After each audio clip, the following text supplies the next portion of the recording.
নমস্কার, cookie star মনে আমি মন আজকে আপনাদের জন্য খুবই সহজ আর সুস্বাদু একটি চারা মাছের রেসিপি নিয়ে হাজির হয়ে গেছি। তার জন্য আমি চারা মাছের মধ্যে নুন হলুদ মাখিয়ে ভেজে তুলে নিলাম। এবার এই তেলেই ফোড়নে একটু জিরে দিয়ে দিলাম আর দিয়ে দিচ্ছি পেঁয়াজ কুচি।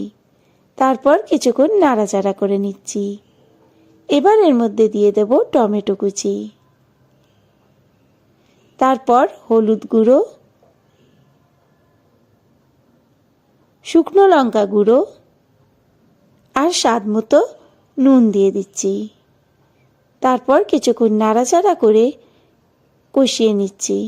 এবার আন্দাজ মতো জল দিয়ে যখন দেখছি জলটা ফুটে উঠল, তখন এর মধ্যে দিয়ে দিচ্ছি ভেজে রাখা চারা মাছ। তারপর মিনিট 5 ফুটিয়ে নিলেই চারা মাছের সুস্বাদু রেসিপি কিন্তু তৈরি। উপর থেকে ধনেপাতা কুচি দিয়ে দিলে দারুণ লাগে কিন্তু খেতে। নিন, চারা মাছের সুস্বাদু রেসিপি তৈরি। গরম গরম ভাতের সাথে সার্ভ করে দিচ্ছি। আপনারাও আমার এই রেসিপি ফলো করে চারা মাছের সুস্বাদু রেসিপি বাড়িতে ট্রাই করতে পারেন। খেতে কিন্তু দারুণ লাগে। ভিডিও ভালো লাগলে লাইক কমেন্ট শেয়ার করে দেওয়ার অনুরোধ রইল। অবশ্যই পাশে থাকবেন। ধন্যবাদ।